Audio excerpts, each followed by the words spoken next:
आज की कहानी है नौकरानी का बदला। तुम क्या क्या काम कर लेती हो?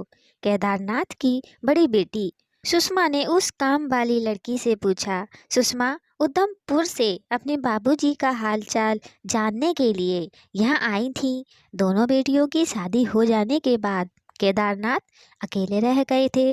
बीवी साल भर पहले ही गुजर गई थी।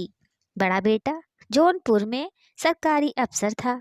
बाबूजी की देखभाल के लिए एक ऐसी लड़की की जरूरत थी जो दिन भर घर पर रह सके और घर के सारे काम निपटा सके। जी दीदी, सब काम कर लेती हूँ। झाड़ू पोछा से लेकर खाना पकाने तक का काम कर लेती हूँ, लड़की ने आंखें मटकाते हुए कहा। किससे बातें कर रही हो सुषमा? केदारनाथ ने अपनी थुलथुल तौंद पर लटके गीले जनेऊ को हाथों से घुमाते हुए बोले। वह अभी अभी नहा कर निकले थे। उनके अधगंजे सिर पर पानी टपक रहा था। एक लड़की है बाबूजी, घर के कामकाज के लिए आई है, कहो तो काम पर रख ले? सुषमा ने बाबूजी की तरफ देखते हुए पूछा। केदारनाथ ने उस लड़की की तरफ देखा और सोचने लगे, भले घर की लग रही है, जरूर किसी मजबूरी में काम मांगने चली आई है।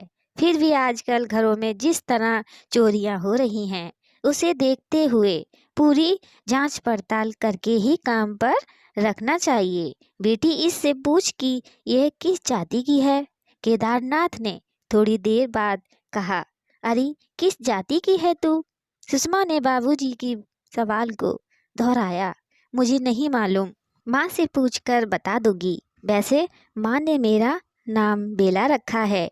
वह लड़की हर सवाल का जवाब फुर्ती से दे रही थी। ठीक है, कल अपनी माँ को ले आना, सुषमा ने कहा। जी दीदी, मैं कल सुबह ही माँ को लेकर आ जाऊंगी, बेला ने कहा और तेजी से वहां से चल पड़ी। माँ, मुझे काम मिल गया, खुशी से चीखते हुए बेला अपनी माँ राधिका से लिपट गई और बोली। बहुत अच्छी है सुषमा दीदी। बेला को जन्म देने के बाद राधिका अपने गांव को छोड़कर शहर में आ गई थी।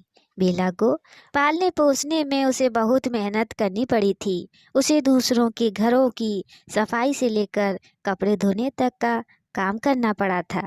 तब कहीं जाकर वह अपना और बेला का पेट पाल सकी थी। जब राधिका पेट से थी, तब से अपने गांव में उसे खूब ताने सुनने पड़े थे, पर उसने हिम्मत नहीं हारी थी।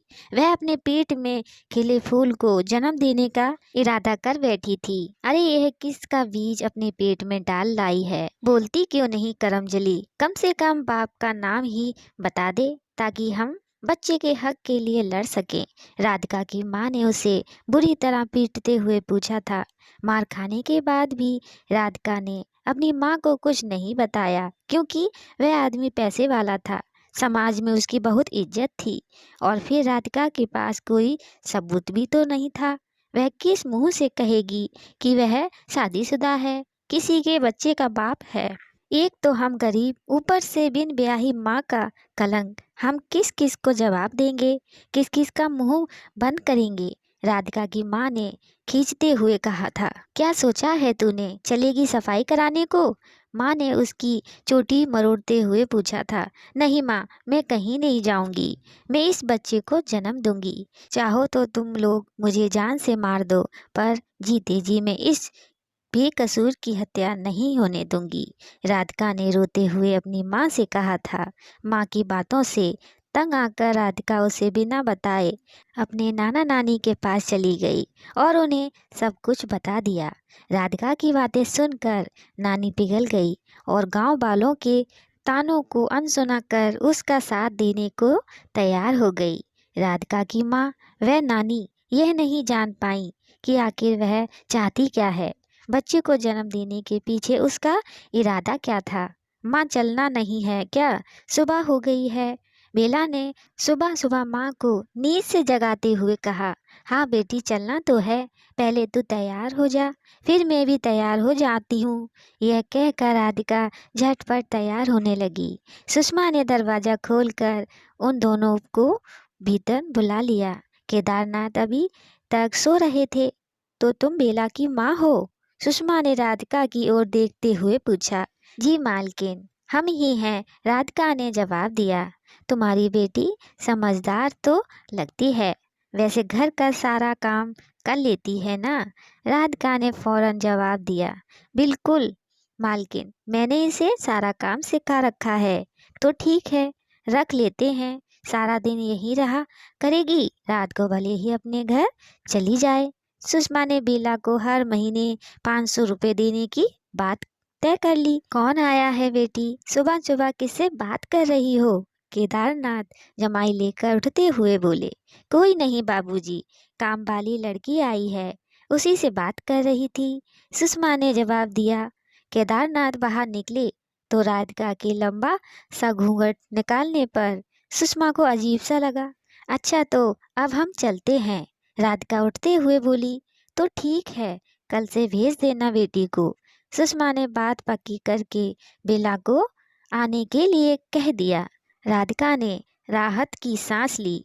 उसे लगा कि वह कीड़ा जो इतने सालों से उसके जेहन में कुलबुला रहा था, उससे छुटकारा पाने का समय आ गया है।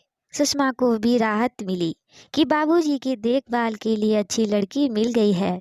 वह दूसरे दिन ही ससुराल लौट गई। ए छोकरी, जरा मेरे बदन की मालिश कर दे, सारा बदन दुख रहा है। केदारनाथ ने बादाम के तेल की शीशी बेला के हाथों में पकड़ाते हुए कहा। बेला ने उनके उगरे बदन पर तेल से मालिश करनी शुरू कर दी। तेरे गाल बहुत फूले फूले हैं, क्या खिलाती है तेरी माँ? केदारनाथ ने अकेलेपन का फायदा उठाते हुए पूछा। माँ बेला ने चीख कर अपनी माँ को आवाज दी। राधिका वहीं थी। शर्म करो केदार, राधिका ने जोर से दरवाजा खोलते हुए कहा। अपनी ही बेटी के साथ कुकर्म, बेटी हट वहाँ से, राधिका बोलती रही। हाँ केदारनाथ, बरसों पहले जो कुकर्म तुमने मेरे साथ किया था, उसी का नतीजा है यह बेला। तुमने सोचा होगा कि राधिका चुप बैठ गई होगी, पर मैं चुप नहीं बैठी थी। मैंने इसे जन्म देकर तुम तक पहुंचाया है। यह मेरी सोची समझी चाल थी, ताकि तुम्हारी बेटी भी तुम्हारी करतूत को अपनी आंखों से देख सके। केदारनाथ एक मुजरिम की तरह सिर झुकाए सब कुछ सुनता रहा। राधिका ने बोलना बंद नहीं किया। हाँ केदार, अब भी तुम्हारे सिर से वासना का भूत नहीं उतरा है। तो लो, तेरी बेटी तेरे सामने खड़ी है, उतार दे इसकी भी इज्जत और पूरी कर ले अपनी हवस। मैं भी बरसों पहले तुम्हारी हवस का शिकार हुई थी। तब मैं इज्जत की खातिर कितना गिड़गिड़ाई थी, पर तुमने मुझे नहीं छोड़ा था। मैं तभी जवाब देती, पर मालकिन ने मेरे पैर पकड़ लिए थे, इसलिए मैं चुप रह गई थी। यह तो अच्छा हुआ कि बेला ने तुम्हारी नीयत के बारे में मुझे पहले ही सब कुछ बता दिया। इस बार बाजी मेरे हाथ में है। क्या कहते हो केदार? शोर मचाकर भीड़ में तुम्हारा तमाशा बनाऊं? राधिका सुध बुध खो बैठी थी और लगातार बोले जा रही थी। केदारनाथ की अकल मानो जवाब दे गई थी। अपनी इज्जत की धज्जियां उड़ती देख वे छत की तरफ भागे और वहां से कूद कर अपनी जिंदगी खत्म कर ली। दोस्तों, कहानी कैसी लगी कमेंट में बताइएगा। लाइक सब्सक्राइब शेयर भी कीजिएगा हमारी अगली कहानी के लिए।